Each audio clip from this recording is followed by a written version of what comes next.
Welcome to the Higher Power Podcast, where your safe zone for discovering your true self is created. We are your hosts, Frank Sieben and Jill Humphreys.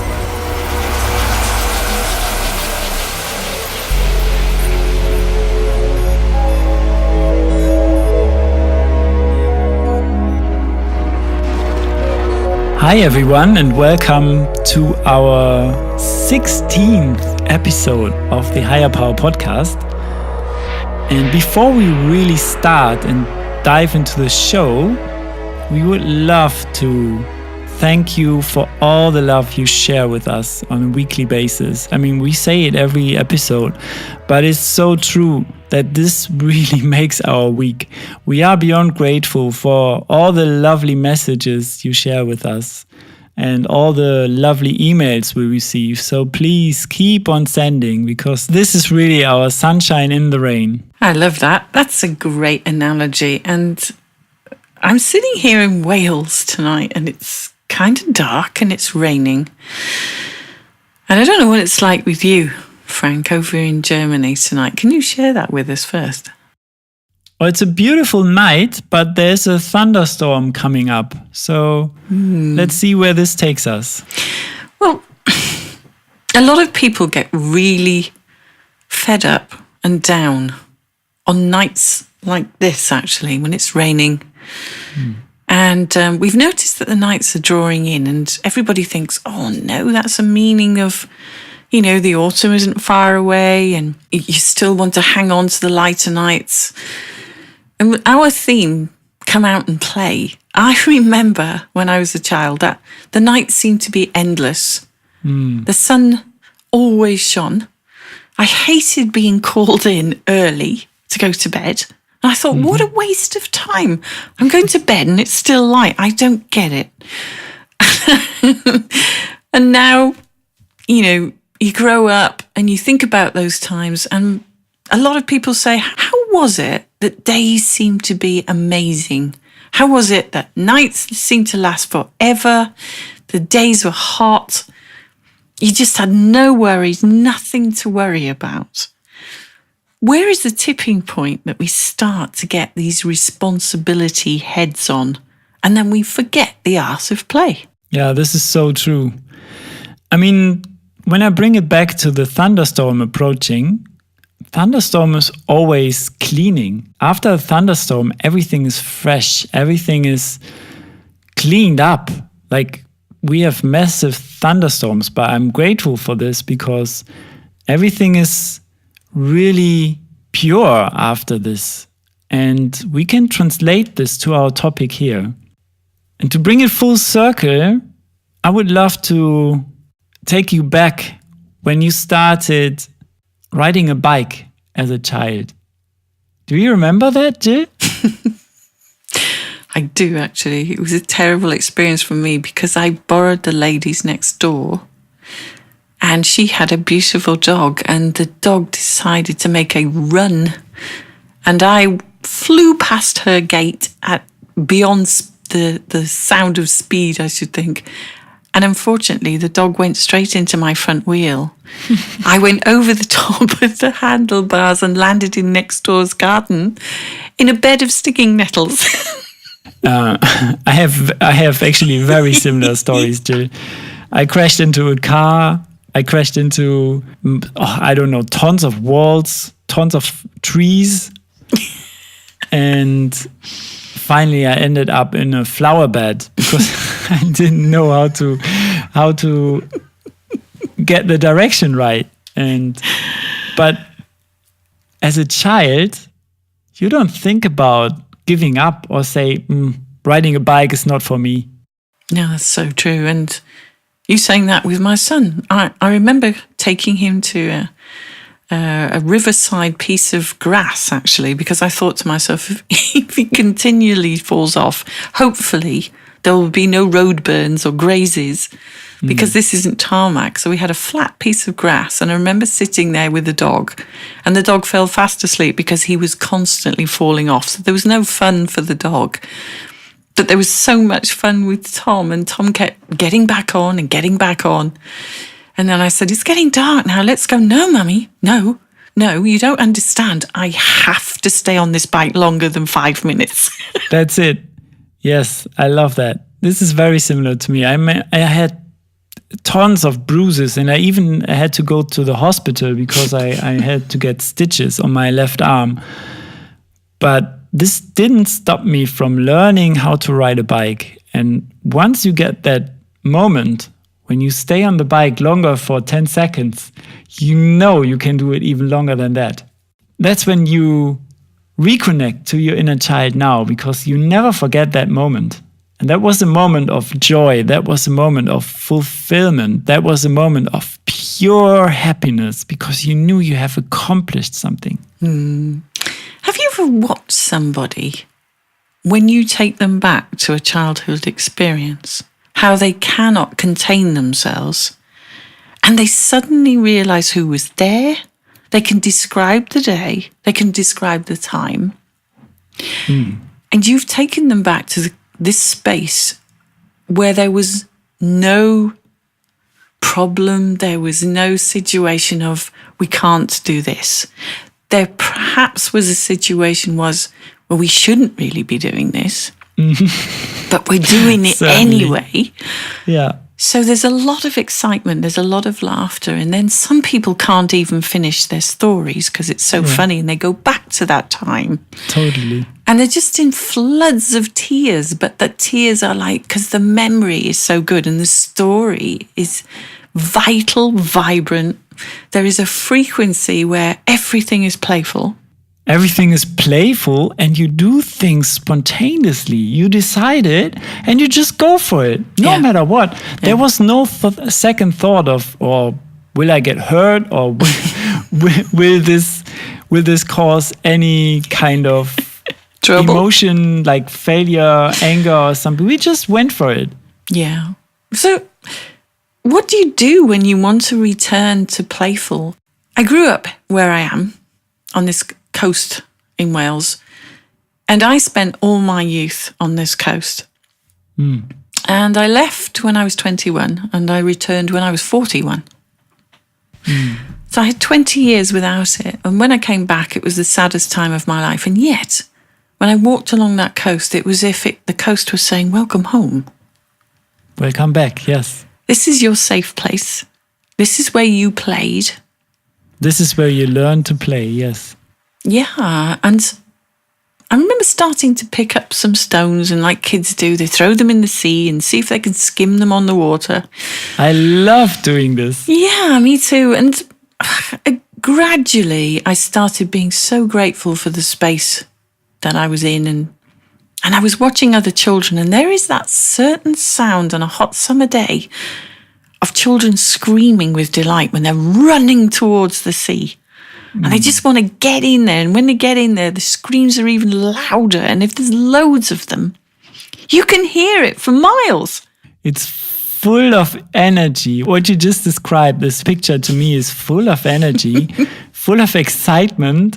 It's vital. You feel alive. And as you just asked me where I go exactly to these moments when I want to discover or rediscover or reconnect with my inner child.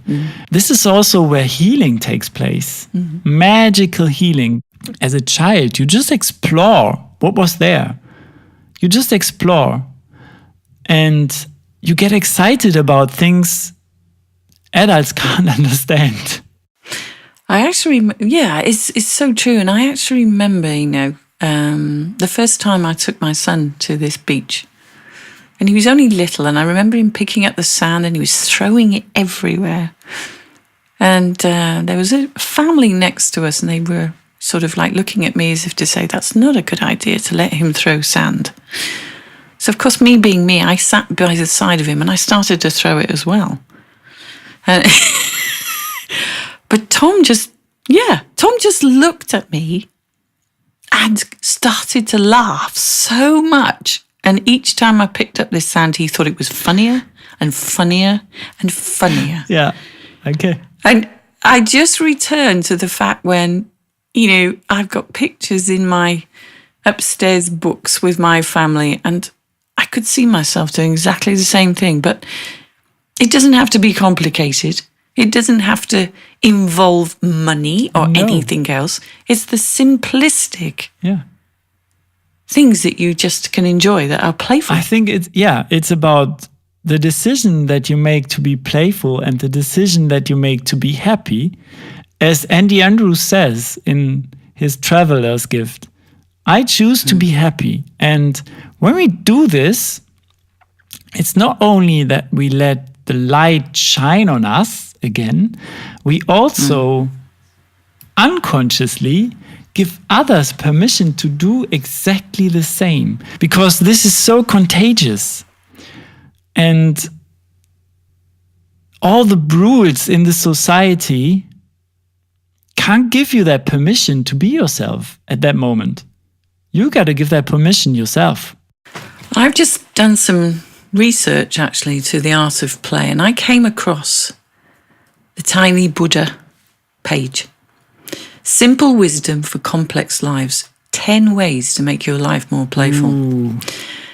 But George Bernard Shaw has a quote here, and I love this one. We don't stop playing because we grow old. We grow old because we stop playing. Oh, yes. I love that one. This is why I never stop playing.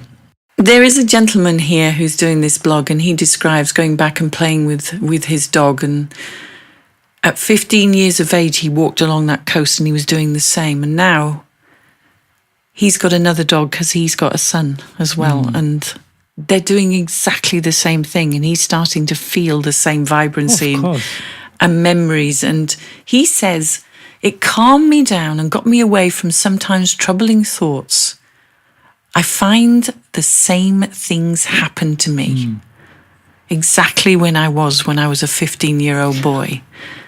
But now, because of life, what's brought it to him is in his experiences. He says his loneliness and anxiety vanished. And an hour or so later, when I'd finished, I felt lighter and less worried. That's so beautiful.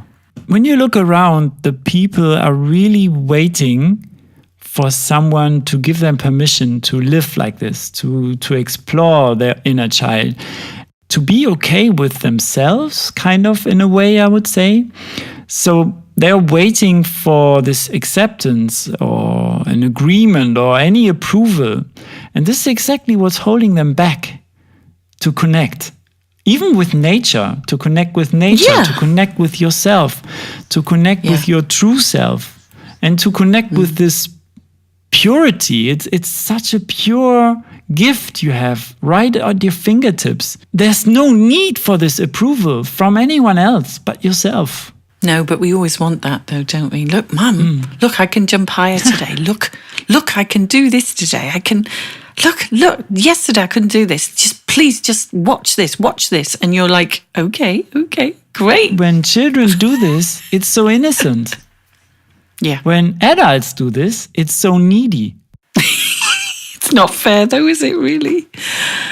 I mean, when we lose ourselves in play, whether creating a make-believe world, throwing a ball between friends, frolicking with the dog, or watching silly YouTube videos, we allow ourselves to get out of the linear, problem-solution adult mindset. We're activating a part of our brains that we don't use much in the grown-up world, the one that doesn't care about deadlines, mortgages, how much we weigh, and the one that doesn't care how we look to others. Very true. Wow. What you just said means basically that we're using our filter, our perceptual filter, to create our own reality, and we see the world as we believe it to be, but not as it is. Well, in the land of play, we make connections we wouldn't normally make. We see things in new ways. Play can boost our creativity, heighten our mood, make us laugh. Frank, laugh. We always love laughing. We love laughing. And we can engage us in the world in ways that regular adult life just doesn't offer us. Yeah. I would love to invite our listeners to ask the question, what would change in your life when you stop waiting for this approval, for this permission, and start to play again, what would change? I don't know. Well, for some reason, I just don't stop play. I love play. I love playing all the time. I'm a child. But when you stop noticing the playfulness of the world around you, I see that, yes. and you're kind of going to a bad mood and you get stressed, and you have to stop and re-engage in the present day in a playful way, whichever way that can possibly be, because you need to have a lighter heart and a more open and receptive. And we were talking about this. We were trying to go back to a 9-year-old, and how would a 9-year-old describe? And you and I could only find adult words to describe it. And I said, we need the simplistic of words to describe a child's excitement. Yeah, it's true. But I've got some ways here that this Tiny Buddha article, and I'd like to share them with our listeners. Yeah. Here are some ways you may add more play to your life. First one in the list is spend time with young children. I love doing this. Definitely, yeah. You can be a child yourself. Well, I love the games they always want to play. They want to include you in the games, but they don't want you to win. And I find that really interesting. Of course not, yes. You can't really engage with young kids without entering the world of play with them. Let them show you the way and leave your grown-up mind behind. That's beautiful, yeah. Totally. Number 2, you and I like to do this. Take a walk or a day trip without any plans or planning your route. Totally, yeah. Whoa. To make it extra playful, toss a coin to decide on the direction you will even start out on in the beginning. Oh, I'm full in, Jill. Then just go wherever you are drawn. Let your playfulness lead you the way. And collect some Absolutely. Pokemons on the way. Yeah. I like this one as well. Do art without thought of success. Wow. Grab a random stack of magazines and make a collage without worrying about whether it's good, or finger paint. Or if you do art or writing, do a piece in the style of an artist or writer that's completely different from your normal style. Have fun, but do not worry. Yeah, have fun and do not worry. This is something we can really learn from our children. And I absolutely love this one because when I was in a house of multiple occupancy, when I was in London, we had so many different people living in that house, and we had what we called signature dish every Sunday of their culture or country. Yeah. And we used to say, you're invited to a play date. Ooh, this is cool. And it says here, invite a few friends over for a play date. Get some kids' games, some art supplies, even pieces of costumes, and just hang out and have fun. Make the goal to be funny and Make the goal to be as funny and as laughable as possible. I would love to do this. This is so cool. Well, with the signature dishes on Sunday, we used to make people dress up as well. And it was quite weird. We never knew who was going to come downstairs as what. Yeah. And so when they sat opposite the table in either a Spider-Man outfit, Batman, or Goldilocks, it was just hilarious. And you could not stop laughing when people said, oh, pass the rice, and they had to get their wig out the way or something. Okay, I would be a tiger or a lion or something. That's what I always disguise myself to. Oh, yeah, I can believe it. Number 6 on the list, my favourite, play with young, active dogs. Yeah, I need a dog in my life. Oh, they love to run and jump. And if you don't own one, borrow one from a friend or volunteer to walk the dog of an animal shelter, which is a great idea, or hang around at a local dog park. Even just watching dogs can be so much fun.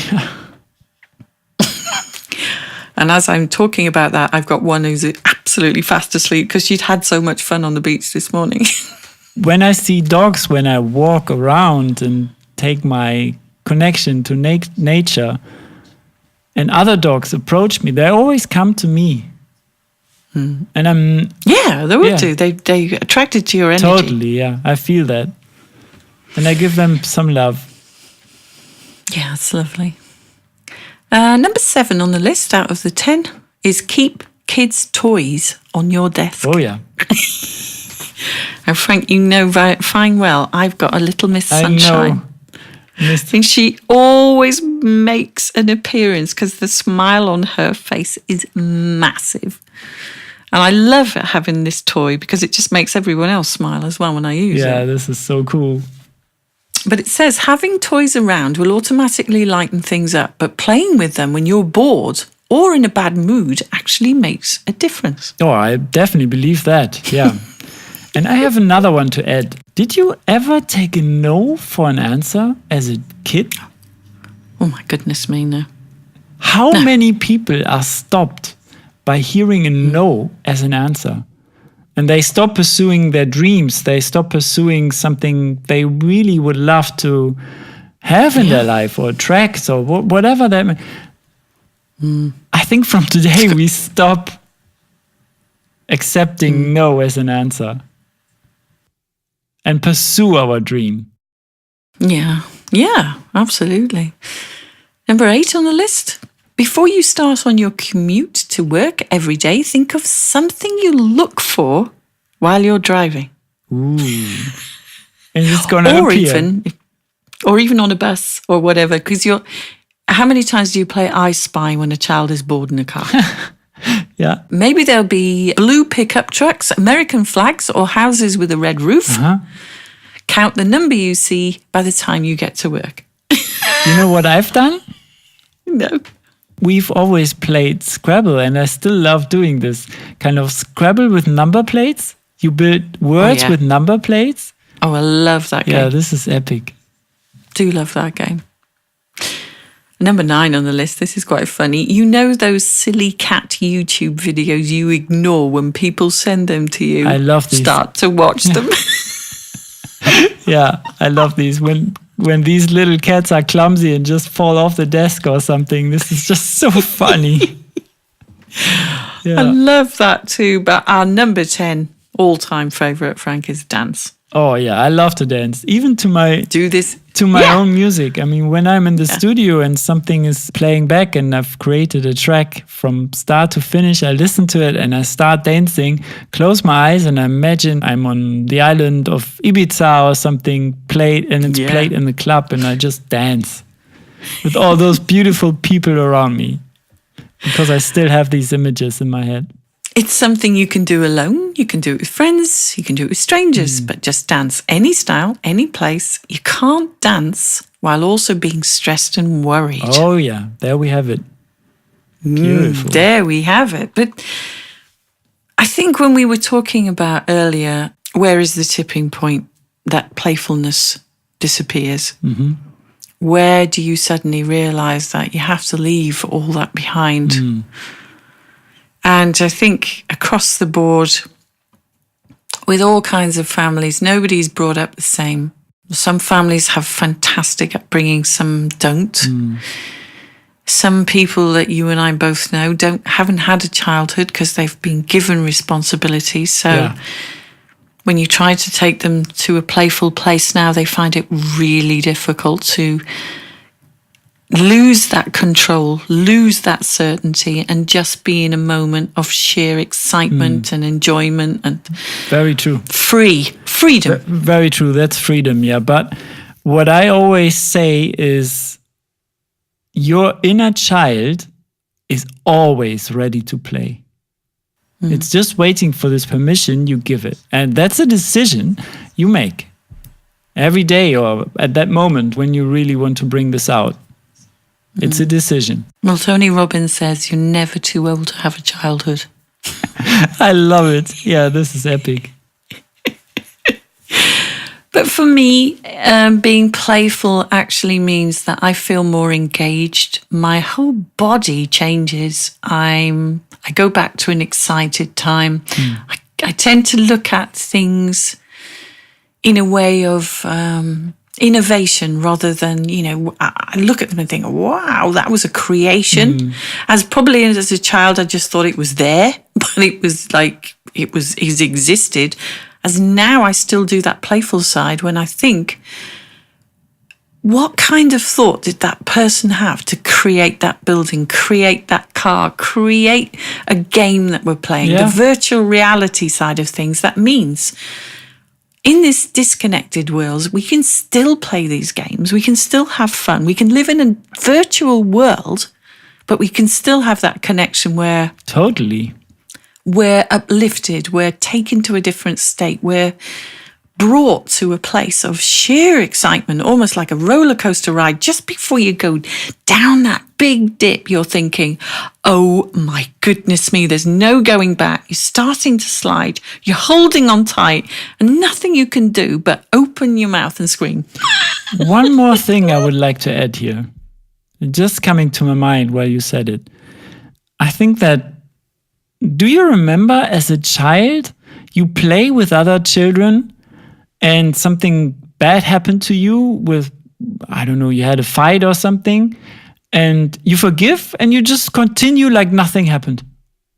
Yeah, Imagine this in your adult life now. So what this shows me is that you have to forgive quickly without even swallowing these emotions of anger.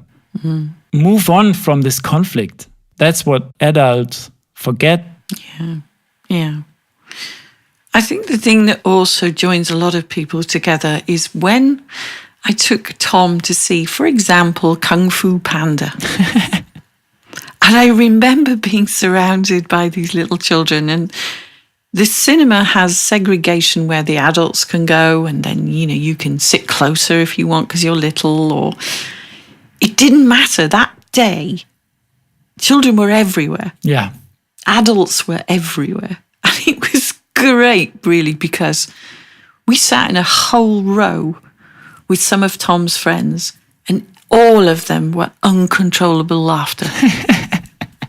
And I just had to look down the row, and I thought to myself, this is the best place to be. Yes, I agree. And they could be as noisy as they wanted when they laughed. Yeah. So sometimes when you're at home, you go, shh, be quiet, be quiet. Yeah. It didn't matter here. And when they all heard other children laughing louder, it became a contest. Oh, yeah. So in the end, this laughter got so loud. But the thing was, all the adults were joining in as well. Yeah. Because the adults were just so engaged with what was happening. I love Kung Fu Panda anyway. But the sad bits, the children were like trying to eat their sweets and really serious, big eyes looking at the screen. And the next thing, something would happen or a loud bang. And you'd see these children like move in their seats so quickly. And of course, now it's 3D. Yeah. And it's actually, they've got glasses on. You can see all the children ducking and diving, thinking, oh my goodness, that's so close. That's coming to... real. I love it. Yeah. I love it. You're taken out of reality and you're put in a space that somebody else has made for you that sweeps you away with all these emotions and laughter. Yeah. I love it. I love being taken to spaces like that. Absolutely love it. I think, but nowadays where this starts in our own life is by start to love yourself again. Yeah, it's a sad fact that a lot of people can't relate to having that said to them. It's, it's not a given for a lot of people. It's when somebody says, how much do you love yourself? And they look at you and think, well, I'm not arrogant. I'm not egotistical. And we don't mean it that way. I remember when I was healing after the grief of losing my partner, that the first thing my therapist, which was a reflexologist teacher, she said to me, start to be kind to your outside. And that was like, what do you mean? She said, well, just a massage, just a hug with somebody. Just start to connect with the world again, because the hurt and the disconnection you're feeling is only you deciding that you need to have time out, time alone, when in fact you want that touch again, you want that contact again, you want to feel real again. Yeah, I love that. And I think we can wrap this up with a statement from Marianne Williamson. It's a quote from Marianne Williamson. Love this. As we let our own light shine, we unconsciously give other people permission to do the same. We would love to invite you to come out and play again and reconnect to your inner child and find your happiness, replay your imagination from earlier days, and be awesome today. Well, not only today, every day. Yeah, because you can be. You don't need anybody's permission. You don't have to shout to anybody and say, look at me, I'm smiling, look at me, I'm skipping. Do it anyway. Yeah, do it anyway and go into your pure potential. Beautiful. With that, Frank, I think this is a wrap. And I'm going to say love, peace and blessings. Live and love in abundance. And see you guys next week. And I'm going to say love and gratitude to all of our listeners who are out there. And we always end up by saying, spread the love, guys. And see you next week to a new episode. So this is Frank and Jill signing out from where a safe zone for discovering your true self is created. Bye, everyone. Bye.